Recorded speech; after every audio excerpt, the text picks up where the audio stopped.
Bom dia, Alain. Bom dia, André. Bom dia a todos. Eu acho que teve muita coisa boa no jogo de hoje, né? O comportamento do time foi, acho que, melhor do que encomenda. Primeiro, porque é uma estreia contra uma equipe pequena, então a tendência sempre é uma certa acomodação, as desculpas sempre estão prontas, né? Primeiro jogo, voltando agora, estava de férias, o adversário se preparou por 57 dias para essa estreia, e sempre tem desculpa. Mas não, o Flamengo foi um time com muita fome, um time que marcou muito forte lá no campo de ataque, recuperou bolas várias vezes, Arrascaeta e Luiz Araújo, por exemplo, fazendo esse trabalho o tempo inteiro e criando situações. Com 15, 20 minutos de jogo, quando a câmera mostrava mais de perto a reação dos jogadores do Audax, os caras estavam. O João Vitor estava com os olhos esbugalhados ali, o camisa 4 ali, porque era toda hora ele tinha trabalho, não conseguia respirar. Então, assim, foi um time que. Eu sempre digo, há maneiras e maneiras de vencer um time mais fraco. Você pode vencer com gol de pênalti roubado no último minuto, né? Jogando mal, e você pode passar o trator. Né? E o Flamengo ontem teve muita fome, muito apetite, né? Claro que todas as ressalvas têm que ser feitas, ninguém aqui é idiota de achar que ganhou do Audax, agora vai ganhar do Real Madrid, pode esperar, essa coisa toda. Não, nada disso. A questão não é essa. A questão é que, para as circunstâncias, para uma estreia, houve empenho, dedicação. E vou lembrar aqui, o Flamengo fez um jogo em Manaus, quase 45 mil torcedores naquela arena que normalmente não recebe público, não tem casa cheia. E enche quando o Flamengo vai lá. O Flamengo ia lá desde 2016, né? Então volta, ingressos caros, as pessoas lotam o estádio. Uma entrada patética, né, Mauro? Não sei se você lembra, né? Aquele Flamengo e Vasco, que eles saíram correndo, cravaram a bandeira no meio do campo. Né? Teve isso. Lá. Então você vê um Flamengo jogando com empenho, respeitando esse torcedor que pagou caro, que foi lá ver. Ao contrário do que aconteceu em Cariacica no ano passado, quando o Flamengo fez um jogo patético contra o Atlético Paranaense, tomou de 3-0, andando em campo, totalmente desinteressado, perdendo para um adversário importante, que foi o rival na final da Copa Libertadores, o rival de vários confrontos de Copa do Brasil nos últimos 5 anos, e perdeu por 3-0 sem constrangimento nenhum. Modo banana 2.0. Ontem não teve modo banana, o time jogou realmente de uma forma respeitosa para com a torcida, com a camisa, com empenho, e fez um bom jogo. Eu diria que o Audax, como outros times do Campeonato Carioca, esses times são quase que sparrings, né? Estão ali para testar essas equipes. E agora você pode treinar bem ou treinar mal. Se foi um treino, algo próximo disso, foi um treino bem executado. E fica bem claro que a disputa por posições, esse acho que é o segredo para o Tite agora, e acho que é o que ele está tentando fazer. Colocar todo mundo motivado, brigando por espaço no time. Os jogadores sabendo que se não correr atrás, vai ficar de fora.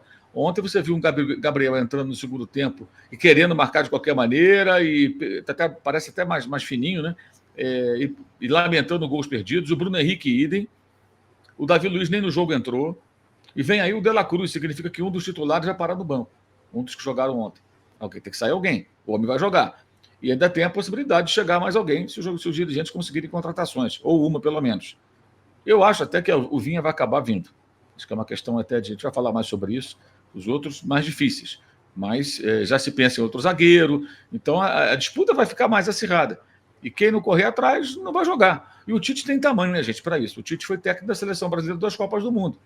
E já está no Flamengo há alguns meses. Então ele tem tamanho para fazer da maneira dele, sem estardalhaço, sempre dizendo que todo mundo é maravilhoso, todo mundo é bom, que o Audax é bom, que o Campeonato Carioca é o mais difícil do Brasil. Então, ele fala essas coisas e não quer nem saber. Mas, enfim, ele tem tamanho para barrar um jogador importante e vai ficar no banco, como os caras ficaram no banco ontem. Então, eu achei que foi um cartão de visitas muito, muito interessante. Muito interessante, especialmente pelo comportamento. Que o que mais me... Eu vou dizer a palavra, que o único que eu encontro para isso o que mais me noja no futebol, não só no Flamengo, é jogador profissional, pago em dia, veste uma camisa importante, ídolos de torcidas numerosas e que não respeitam a camisa. E não jogar com o máximo de empenho é não respeitar a camisa. Preguiça em campo, isso é inadmissível. Isso é inaceitável. Isso acontece no futebol. E o Flamengo, no passado, fez muitas vezes a sua torcida se aborrecer com esse tipo de conduta. Ontem foi o contrário, então eu acho que ontem foi muito bom. Vejamos aí como é que vai ser no transcorrer da temporada, especialmente quando chegarem os adversários mais difíceis e tudo mais. E aí os testes mais válidos virão para ver se o Tite vai conseguir fazer desse Flamengo um time vencedor. E lembrou um pouco momentos do time do Jorge Jesus, com essa pressão alta, o famoso perde e pressiona, né? Que é como o Flamengo tem que jogar, na minha opinião. O time começa, ele se defende dessa forma. Ele começa a se defender dessa maneira, recuperando a bola. pressionando e não deixando com o adversário. E tem condições para isso, né, gente? Aqui no Brasil, o elenco do Flamengo é bom bastante para se impor tecnicamente sobre praticamente todos os adversários em quase todos os jogos, desde que bem treinado e aplicado. E talvez com 5 substituições, né, Mauro? Tecnicamente e fisicamente, porque você fazendo 5 substituições não sente tanto na parte técnica e consegue manter essa pressão por mais tempo, né? De repente, um segundo tempo, né? Fala um pouquinho aí da tua coluna sobre o jogo de ontem também. Bom dia, meu amigo. Sim, o volume de jogo, né? Eu acho que isso chamou muita atenção, né? Que é o quê? É você se instala no campo de ataque, busca os ataques, perde a bola, pressiona, recupera, volta a atacar. Achei muito interessante o trabalho de todos, defensivamente e ofensivamente. E isso não tem a ver com adversários, tem a ver com proposta de jogo. Então você viu muitas vezes o Pulgar aparecendo na área adversária com muito mais frequência do que se imaginava para um cara que é o primeiro volante do time, num meio-campo que basicamente, sim, marcador, só tem ele. Só que se todo mundo participar defensivamente, todo mundo pode participar ofensivamente. E foi o que se viu no time do Flamengo. Então era muita gente na área, jogadas saíam pelos lados e na hora que saiu o cruzamento você via 3, 4, 5 jogadores do Flamengo dentro da área adversária. E é isso que se espera de um time quando vai enfrentar um adversário muito mais fraco. É você amassar, empurrar ele para dentro da área e se ele vacilar, você faz 1, 2, 3, 4. O Flamengo poderia ter feito 8-0 com tranquilidade no jogo. Criou para isso, para fazer essa vantagem. E essa postura se viu com alguma oscilação no segundo tempo, natural pela vantagem, pelas substituições, os jogadores demoram um pouquinho a entrar no ritmo, tem a questão do entrosamento e tal. Tudo isso foi pesado ali na hora de considerar a análise da equipe.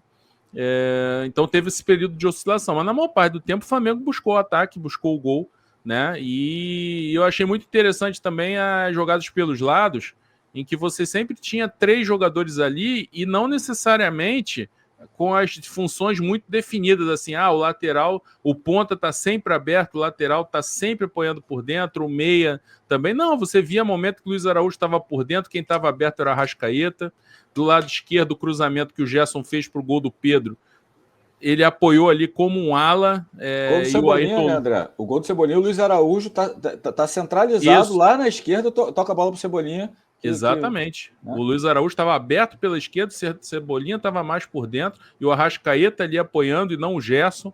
Então é isso que se espera. Beleza, vai fazer ataque posicional? Ok, mas não precisa ser aquela coisa muito definida assim, os pontos que vão ficar abertos, os laterais que vão apoiar por dentro, com o suporte dos meias, os meias vão encostar no centroavante. Não necessariamente. Você pode fazer uma mudança ali, você tem as posições a serem ocupadas, e os jogadores se revezam. E eu acho que, nesse sentido, o De La Cruz vai acabar sendo inserido aí. Ou no lugar do Gerson, ou no lugar do Luiz Araújo. E acho até mais provável que seja no lugar do Luiz Araújo, porque o Gerson jogou muito bem e o Luiz Araújo, na minha opinião, Luiz Araújo e Ayrton Lucas, sem jogarem mal, mas destoaram do resto.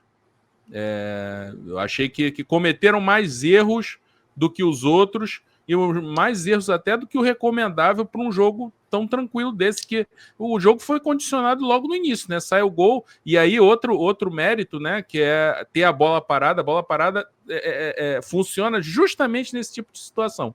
Um jogo contra pequeno, em que você precisa de um gol logo para condicionar o jogo, e você tem uma jogada forte de bola parada para conseguir fazer esse gol, e aí abre o caminho, né, para a construção de uma goleada e tal. E o Flamengo também mostrou que trabalhou isso durante a pré-temporada. Então, assim, é um início animador, sim, mesmo considerando a fragilidade do Audax. A gente sabe que cada jogo tem o seu contexto. Talvez lá nos Estados Unidos já seja diferente, até nos amistosos, né, no nível talvez seja maior, mais alto em relação ao Audax. Mas não importa, o que importa é você analisar desempenho, postura, proposta, e tudo isso a gente viu muito interessante dentro do que o Flamengo terminou 2023 e está começando agora. Tudo bem, eram jogos mais difíceis, era final de temporada, jogadores mais cansados, desgastados, muito desgastados emocionalmente. Agora tem aquela coisa, um novo Vida Nova, renovação, um clima novo, apesar dos mesmos jogadores. Mas mesmo considerando tudo isso, eu achei a estreia do Flamengo bem positiva. Muito além do placar, que poderia ter sido muito maior do que foi.